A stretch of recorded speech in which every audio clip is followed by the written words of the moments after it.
ፓንት አልበረክትልኝ አለ ይውነት ቶሎ ብሎ እዛ ቦታ ላይ ይቀደዳል። እኛ በቤተሰብ መሃል አንገባም። ወይ ጉድ! የወር አበባችሁ የተዛባባችሁ የተቸገራችሁ ሴቶች ከወንድ ልጅ ብብት ላይ ላቡን ወስዳችሁ ከንፈራችሁ ላይ ማድረግ የወር አበባ መዛባትን ይቀንሳል። መግማማት ምን ያደርጋል? መስማማት እያለ ወይ ጉድ! ኑ ኢትዮጵያን እንርገም። በፍጹም ጊዜ የማይሰጥ እሳት ያገኝሽ የሰደድ። እንዴት ነው አንደበተ ደስ የሚለው? ወይ ጉድ! እቺ ሴት ፍራንሲስ ትባላለች። ኡጋንዳ ውስጥ ሲሆን የምትኖረው በ50 ዓመቷ የ53 ልጆች እናት ናት። ማጠነ ለምለም ይለዋል። ይሄ ለምለም አይደለም፣ አበባ አየሆሽ ለምለም ነው። ወይ ጉድ! ሴት እህቶቼ ይሄ ዳሌ አካባቢያችሁን ቅርጹን ማሳመር ከፈለጋችሁ የወገባችሁንም ቅርጽ ሼፕ ማስያዝ ከፈለጋችሁ ይሄ ሾካካ እኮ እንዳይመጣ ብዬ ነው። በእናታችሁ ዛሬም ፕሮግራም መራው እኔ ነኝ። ሰላም የዩቲዩብ ቤተሰቦች እንደምን አላችሁልን? አለን ተኳኩለን። ስልጣኔ እንደዋዛ ሊቀማኝ ዝም ትላላችሁ እንዴ እናንተ? ይሄ ማለት እኮ ሀገር እንደ መምራት በሉት እኮ። እዚህ መቀመጥ ስንቱን ባላንስ አድርገን ነው የምናስቀምጠው። ለማንኛውም ቤተሰቦቼ በተመሳሳይ ምርት እንዳትታለሉ እያልኩኝ ዛሬ በአዲስ ባበዱና ባማመሩ እንዲሁም ፍንድቅድቅ በሚያደርጉ ቪዲዮዎች ይዘንላችሁ መተናል። ከእናንተ የሚጠበቀው የቤቱ ቅድመ ክፍያ ሰብስክራይብ በተኑን አርጋችሁ ደውል ምልክቷን ታረጉና ከርበት ብላችሁ የላይክ ምልክቷን ስታረጉ ልብ በደስታ ብላ ትመለሳለች። ሐሳብ አስተያየት ካላችሁ የትኛውንም ኮሜንት እቀበላለሁ። ምክንያቱም እኔ ወንድማችሁ ተሙ ንጉሴ ነኝ። ኔጌቲቭም ሆነ ፖዚቲቭ አስተያየቶችን እቀበላለሁ። ከእናንተ ጋር በወዳጅነት በቤተሰብነት አብሬ ለመጓዝ የተነሳው አይም ወጣት ነኝ። 60,000 ሰብስክራይብ አልፈናል። ለእናንተ 60,000 ማለት አንድ ስቴዲየም ቤተሰብ መስርተናል ማለት ነው። ለየትኛውም ድርጅቶች ፕሮሞሽን ማሰራ ለምትፈልጉ በቲክታክም ሆነ በዩቲዩብ ቻናሎቻችን ከስር በማስቀመጥላችሁ የሶሻል ሚዲያ ሊንኮች እየገባችሁ ተሙዬ ይህን ፕሮዳክት ለቤተሰቦች አድርስልኝ በሉኝ። እሰየው ብዬ ነው የማቀርብላችኋለሁ። ማፊ ሙሽክላ ሰበቅታ ሙስጠን ያቢብቲ ወደ ቪዲዮ። ፓንት አልበረክትልኝ አለ ይውነት በቃ ፓንት ከሳምንትና ከ15 ቀን በላይ አይበረክትልኝም። ቶሎ ብሎ እዛ ቦታ ላይ ይቀደዳል፣ ይቦጫጭቃል። እኔ ቆይች ነገር ጥርስ አላት እንዴ አልገባኝም። የእውነት በቃ ቢያንስ አንድ ፓንት እንኳን ለ6 ወር ማገልገል አለበት። እስከ 6 ወር ቢያንስ እንኳን በትንሹ 6 ወር ሙሉ ፓንት እየተሰፋ ነው። ምን አላት 6 ወር 6 ዓመት በይ እንጂ እንዴ። እኔ እኮ በቃ በሳምንቱ ይቦጨቃል፣ ከዛ ቦታ በሳምንቱ ይቦጨቃል። እኔ ገንዘቤን ሁሉ ፓንት በመግዛት ጨረስኩት። ቆይ ምን ትሉኛላችሁ እስኪ? እንዴ ጥርስ አላት ትባላለች ወይ? ምንድነው ችግሯ? እኔ እኮ አንዳንዴ ጎንበስ ብዬ በደንብ አድርጌ ያገላብጫታለሁ። የሆነ ነገር አላት እንደሚናከስ ብዬ ማለት የሚቦጭቅ እንዲያኝ የሚያደርግ። ቆይ ለምንድን ነው ፓንት አልበረክታለች? እኛ በቤተሰብ መሃል አንገባም። ነገሮችን አብራችሁ ቁጭ ብላችሁ በጠረጴዛ ዙሪያ ፍቱት። ቁጭ ብላችሁ አማንጋር እንዴ ተስማሙ። አሁን ጣልቃ ገብነት ምንም አይሰራም። ይሄ አሁን በጣም ሶስተኛ ወገን አስፈላጊ ነው ብዬ አላስብም። ሶስተኛ ወገን እንደው ጣልቃ ገብቶ አስተያየት ቢሰጥበትም ሌላ ጥርስ ይዞ ነው የሚመጣው። የምሬን ነው የምልሽ። ቢቀር መዘዙ ብዙ ነው። እዛው ለሁለት ብትፈሱት ባይ ነኝ። አሁን እንዳሳብ ነው። እንደምታስቢያት ቀላል አይደለችም። አመሏ ክፉ ነው። ብዙ ነገር ነው የምትጠይቀው። ያንቺስ ፓንት በመብላት ነው ምሬቷን የገለጸችልሽ። የኔ አለ አይደል አንቆኝ ሲል ደበደበኝ። አይ ካለች አትግዢላት። ቢቀርስ አውላላ ሜዳ ላይ ጣያት። እሱንም እኮ ቀሚስሽንም ተበላሽብሻለች። እሱን እንኳን ባትገዢ ምን ተሻለሽ? እንደው እንዴት ናችሁ? የወር አበባችሁ የተዛባባችሁ የተቸገራችሁ ሴቶች ከወንድ ልጅ ብብት ላይ ላቡን ወስዳችሁ ከንፈራችሁ ላይ ማድረግ የወር አበባ መዛባትን ይቀንሳል የሚሉ ጥናቶች አሉ። ይሄ ብቻ ሳይሆን ሙድን ማስተካከል እናም ደግሞ በአጠቃላይ ሴቷ የበለጠ ሪላክስድ እንድትሆን ያደርጋል የሚልም ጥናት አለን ማለት ነው። እና ይሄንን ማንበብ የምትፈልጉ ሰዎች ኢንስታግራም ላይ ጠይቁኝና ሊንኩን እልክላችኋለሁ ማለት ነው። ምን መሰለሽ እኛ ብዙ የኑሮ ውጣ ውረድ ያለብን ሰዎች ነን። ጭራሽ ስለ ብብት ብናስብበት ጊዜ ወይ ጭራሽ ብብት እዚች ጋር ከንፈራችሁ ላይ የወር አበባ ተዛባ ብለሽ ሀገር ውስጥ መግባት ነው ያለብሽ። አንቺ ሀገር ውስጥ ስትገቢ there are many types of enough ደግሞ እንዲስልሽ እዚህ አስቀምጣለሁ ብለሽ እስከ ወዲያኛው ጫፍ ድረስ አሸልብ ያሉ። ያሁኑ እንደ ድሮ አባቶች ብብት አይደለም ፌንት ነው የምትበያት። እንደ ባፍጥምሽ ትክክል ነው የምትዩ ነግሬሻለሁ። ሀገር ውስጥ ግቢ ችግር የለውም። ጎንበስ ስትይ አፐርከት ይገባልሻል። ቀና ስትይ ደግሞ ቴስታ።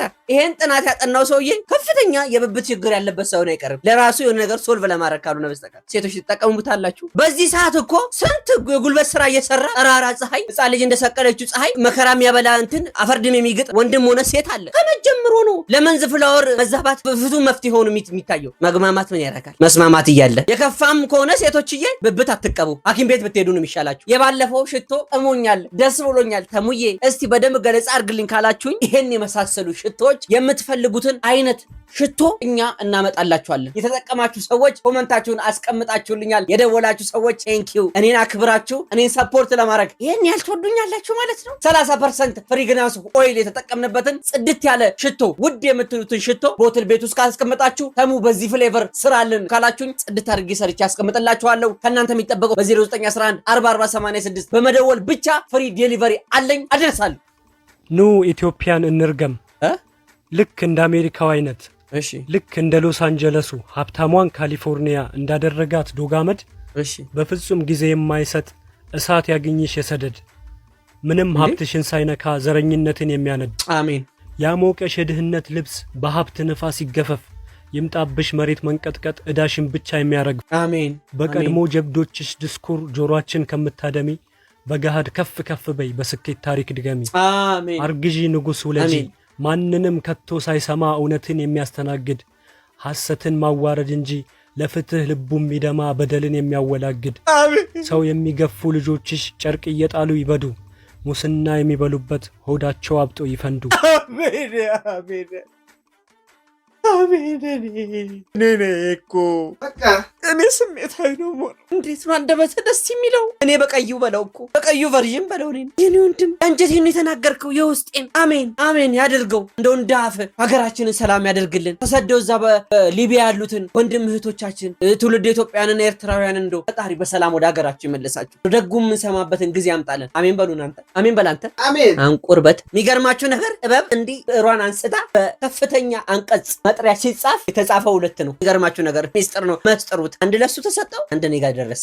የለም ማንም ጋር ጥበብ ሸማው ነው ሌላ ቦታ ያለው። ሌሎቹ ተስገብግበው ሊወስዱ ሲመጡ ጥበቡ ይሻ አስተዋይ አይደለች። ሻሞላውን ወጣ አረገችና እንዴት ዋላችሁ? እንደምን አደራችሁ? ሰላም ዋላችሁ? እንዴት አደራችሁ? አንድም እግዚአብሔር ይመስገን ያለ አፍጥማችሁ ድፍት ነው ያሉት። ለዛ ነው አሁን ላይ አባብዬ ብለው ያወጡት። አማህ ተበሉኝና ኧረ ቀልዴን ነው ድንች ነው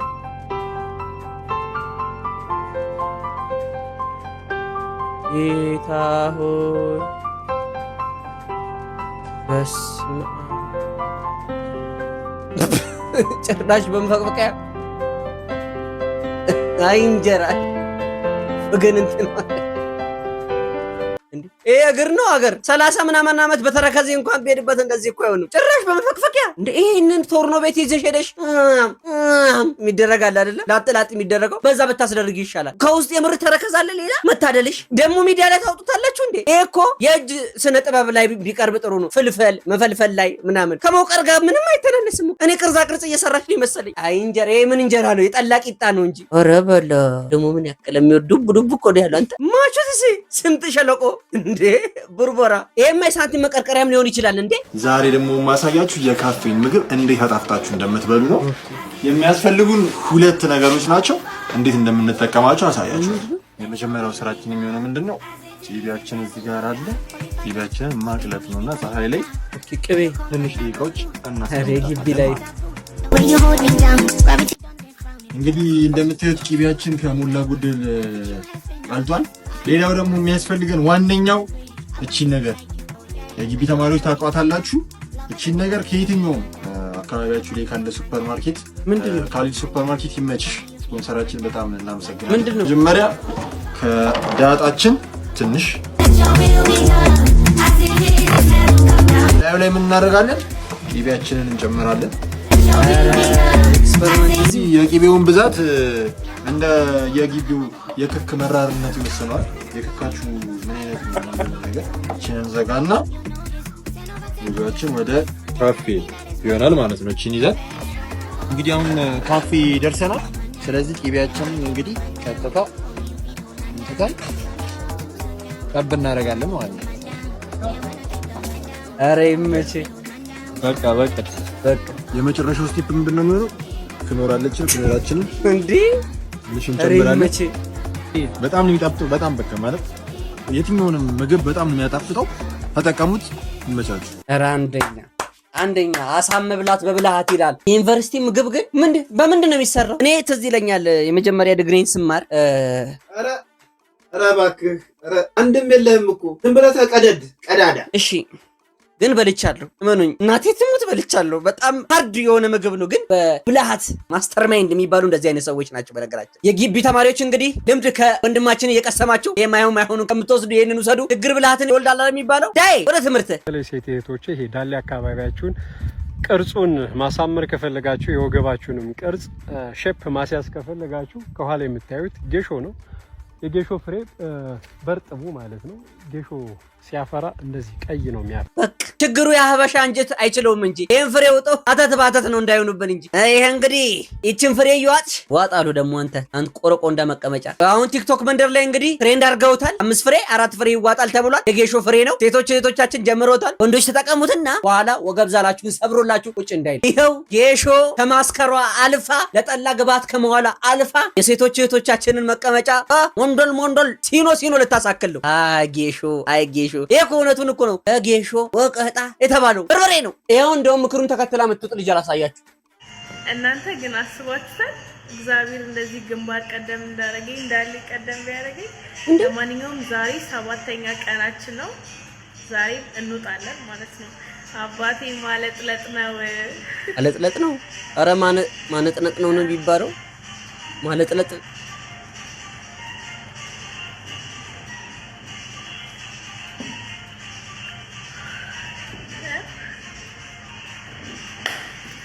እና አላችኋለሁ። በቃ ከኋላዋ የሆነ ያደገ ስሜት ነው የሚሰማችሁ። እና ቢፎርና አሁን የተረዳሁት ነገር ምን እንደው ታውቃላችሁ? እኛ ወንዶች ስፖርት ሰርተን ደረታችን ሰፋ እንዲል ሰውነታችን አበጥበጥ እንዲል እንደምንፈልገው ሁሉ ሴቶች ግን መቀመጫችሁን ሰፋ ሞንዶልዶል እንድትሉ ነው የምትፈልጉት አይደለ? አልተሳሳትኩም። ጀለሲያው እየዋጠችው ነው። ሞት አያስፈራኝም። ባይ ዘ ዌይ እሺ you know what my biggest fear በጣም የሚያስፈራኝ ነገር ሴቶች ሲያረግዙ ንፍትፍትፍት አፍንጫዋ ምንድነው የሚያክለው? አንገቷ ለምንድነው የሚጠቁረው? ለምንድነው ከሰል የምትመስ? እኔ በቃ በጣም የሚያስፈራኝ ነገር እሱ። ይኸውልህ ምን መሰለህ ወንድሜ፣ እሱ የእርግዝና የሴቶች የሆርሞን ጉዳይ ነው። አንተ ሴቶች እህቶቻችን ሲያረግዙ እኮ ስንት ነገራቸው በትንትናቸው ነው የሚወጣው። ገና ለገና እኮ ፊቴ እውነትህን እኮ ነው። አስተዋይ ነሽ ባባ፣ እናወራበታለን የታባ እንደለመድ እና ነገር ስመለስ ፊቴ ቅርጽ ይበላሻል። ስትሞች እኮ የሚፈርስ ነገር ነው። ራስን ተክቶ እንደማለፍ ምን እንደው ደስ አጀ የሚያሰኝ ነገር አለ። ይህ እኮ ማለት ከስጋው ጾመኛ ነኝ ከመረቀው አርጉልኝ እንደማለት እኮ ነው። ምን ልዩነት አለው? ማግባትና መውለድ እፈልጋለሁ ግን ማርገዝ አልፈልግም። እባክሽ የትቀርልሻል አንቺ እንደውም ትሪፕል ነው የምትወልጂው። አሰልሽ ጠቆረ አንገትሽ ተስማምጣ የተቀለበች አለ ቁጭ የምትለው። እንደው እርጉዝ ናችሁ ይሄን ቪዲዮ የምታዩ ውድ እህቶቻችን የተባረከና ያማረ ባህሪው በሁሉም ዘንድ ልጅ እንደሚባሉ አይነት ልጆች እንደዛ አይነት ልጅ ይስጣችሁ። ጤነኛ አሜን በሉ እናንተ። 52 እህትና ወንድም ቢኖራችሁስ? በተፈጥሯቸው ምክንያት በጣም ብዙ ለየት ያለ ነገር የያዙ ሰዎች አሉ። የዚች እናት ደግሞ በጣም የተለየ ነው። እቺ ሴት ፍራንሲስ ትባላለች። ኡጋንዳ ውስጥ ሲሆን የምትኖረው በ50 ዓመቷ የ53 ልጆች እናት ናት። በ16 ዓመቷ ፍቅረኛ እንደነበራትና እንዳረገዘችለት ግን ደግሞ ጥሏት እንደሄደ ከዛ ደግሞ በ19 ዓመቷ እንዳገባች ትናገራለች። ፍራንሲስ እንደምትናገረው ከሆነ የመጀመሪያ ልጇን ስትወልድ ዶክተሮች ሃይፕሮቪሌሽን ቢባል ከመጠን በላይ እንቁላል መመረት ችግር እንዳለባትና የተወለዱ ልጆችን መውለድ ካልቻለች በትንሽ ጊዜ ውስጥ ሊገላት እንደሚችል ተነግሯታል። በዚህ ምክንያት የተነሳ ከሁለተኛ ባሏ ጋር 52 ልጆችን መውለድ ችለዋል። እንዳለመታደል ነው አሁን ላይ የ52 ልጆቿ አባት የሆነ ሰው በህይወት የለም። በ50 ዓመቷ እንዴት የ53 ልጆች እናት ልትሆን ቻለች ብላችሁ ካሰባችሁ 5 ልጆችን በአንዴ 2 ጊዜ ወልዳለች። 4 ልጆችን በአንዴ ደግሞ 3 ጊዜ ወልዳለች። 3 ልጆችን በአንዴ ደግሞ 4 ጊዜ ወልዳለች። 2 ልጆችን በአንዴ ደግሞ 5 ጊዜ ወልዳለች። ጠቅላላ 53 ልጆቿን በ17 ጊዜ እርግዝና እንደወለደችም ትናገራለች። የትምህርት ቤት ክፍያቸውን መንግስት ለሚሸፍንልኝ እኔ የምታገለው ለሚበሉት ለሚለብሱትና ለሕክምና ወጪያቸው ነው ስትል ትናገራለች። የመጀመሪያ ልጇ 34 ዓመቱ ሲሆን ሁሉንም ወንድምና እህቶችን በመልክና በስም በስርዓት ታውቃቸዋለህ ወይ ተብሎ ሲጠየቅ ይህንን ማወቅ በጣም ከባድ ነው፣ በተለይ ደግሞ ትናንሽ ልጆችን አላውቃቸውም ሲል ይናገራል። ትተሻቸው ለመሄድ አስበሽ ታውቂያለሽ ወይ ተብላ ስትጠየቅ በጣም ብዙ ሰው ይህን እንዳደረግ ይነግረኛል፣ ግን ደግሞ ከልጆቼ መካከል ፈልጎና ጠይቆ የተወለደ የለም። ስለዚህ ሁሉን ኃላፊነት መውሰድ ያለብኝ እኔ ነኝ። ትቻቸው ከመድሞቴን እመርጣለሁ ትላለች። የእናትነት ጥግ ትንሽ ከበድ የምትለው በ50 ዓመት 52 ልጅ ሲኖርህ ነው። ይሄ ማዕጠነ ለምለም ይለዋል። ይሄ ለምለም አይደለም አበባ አየሆሽ ለምለም ነው። አንድ ጊዜ 4 ልጅ መውለድ ከተቻለ አየፈጣሪ ስራ። ፍቅር ሲይዛችሁ የመጨረሻ ማገናዘብ የማይችል ደደብ ነው የምትሆኑት። እኔ አይደለም ያልኩት፣ ኦኬ ሳይንስ ነው የሚለው። ፍቅር ሲይዛችሁ በጭንቅላታችሁ ውስጥ ዶፓሚን እና ኦክሲቶሲን የሚባሉት ሆርሞኖች በብዛት ይለቀቃሉ። እነዚህ ሆርሞኖች በብዛት ሲለቀቁ ደግሞ የሚያመዛዝነውን ማገናዘብ የሚችለውን የአእምሮአችንን ክፍል ይጋርዱታል፣ ያወናብዱታል። ለዛ ነው በኖርማል ጊዜ አይደለም ልታረጉት ልታስቡት እንኳን የሚከብዳችሁን ነገር ፍቅር ሲይዛችሁ የምታረጉት። ሌላ ጊዜ ሌላ ሰው አድርጎት አይታችሁ ኧረ ጭራሽ እኔ እንደዚህ ነገር ብሞት አላደርግም የምትሉትን ነገር ፍቅር ሲይዛችሁ ለዛ ሰው ያለምንም ድርድር ታረጉታላችሁ። ይሄ ነገር አደገኛ የሚሆንበት ጊዜ ደግሞ መጥፎ ሰው እጅ ላይ ጣላችሁ ቀን ነው። አንድ ቃል ተናግሮ ልባችሁን የሚሰብር አንድ ቴክስት ልኮ ቀናችሁን ሁሉ የሚያበላሽ ሰው እጅ ላይ ስትወድቁ ያ ማለት የስሜታችሁን ቁልፍ ሁሉ ለዛ ሰው አስረክባችሁ ስትሰጡ ይሄ ግንኙነት ይሄ ሪሌሽንሺፕ የባልና የሚስት ሳይሆን የባሪያና የጌታ አይነት ግንኙነት ይሆናል። ያ ሰው እንደፈለገ አድርጎ ያሾራችኋል። አንድ ቃል ተናግሮ ይሰብራችኋል። የእናንተ ደስታም ሀዘንም ስሜታችሁ ሁሉ ዲፔንድ የሚያደርገው ያ ሰው በሚያደርገው ወይ በሚናገረው ነገር ላይ ይሆናል። ይህ ሰው ደግሞ አውቆ እናንተ ሊጎዳችሁ ሊሰብራችሁ የሚፈልግ ሰው ከሆነ ያንን በቀላሉ ማድረግ ይችላል። ከዚህ የባሪያና የጌታ ግንኙነት መውጣት የምትችሉት ደግሞ ራሳችሁን በመውደድ ለራሳችሁ ቅድሚያ በመስጠት ራሳችሁን በማክበር ለዛ ሰው የሰጣችሁትን ኃይል በጠቅላላ መልሳችሁ በመውሰድ ነው። ያላችሁበትን ሁኔታ ዞር ዞር ብላችሁ አይታችሁ ኖ ይሄ ሁኔታ ለእኔ አይገባኝ የምትሉ ከሆነ ከዛ ቦታ መውጣት መቻል ነው። ለብቻ ከመሆን ይልቅ እየተሰቃዩ መኖር ሊያስፈራችሁ ይገባል። ባል የለኝም ከማለት ይልቅ ደስታ የለኝም ማለት ሊያሸማቅቃችሁ ይገባል። ማንነታችሁን ስታውቁ፣ ዋጋችሁን ስታውቁ፣ ራሳችሁን ስትወዱ ፍቅር ቢይዛችሁ እንኳን የማገናዘብ አቅማችሁ የጨመረ ነው የሚሆነው። በፍቅር ስም መሰቃየት ታቆማላችሁ። ማንም እንደፈለገ እኔ እንደዚህ አያናግረኝም፣ ማንም እንደፈለገ እንደዚህ ሊያደርገኝ አይችልም ማለት ትጀምራላችሁ። ከዛ ከመሰበርም ከመሞትም ትድናላችሁ። ልጅቷ ያወራችሁ ነገር በተወሰነ ደረጃ ደደብ ከምትብለው ኮንቴክስት ኩል ውጪ ሌላው ነገር በጣም ጠቃሚ ነው። ለወንድም እህቶቻችን ተጠቀሙበት። ራሳችሁን ውደዱ። ጊዜ እንደቴካችሁ ባላንስ ይሁን። ራሳችሁን አትጣሉ። ተጠቀሙባት። ይጠቅማችኋል ብዬ ነው ያመጣሁት።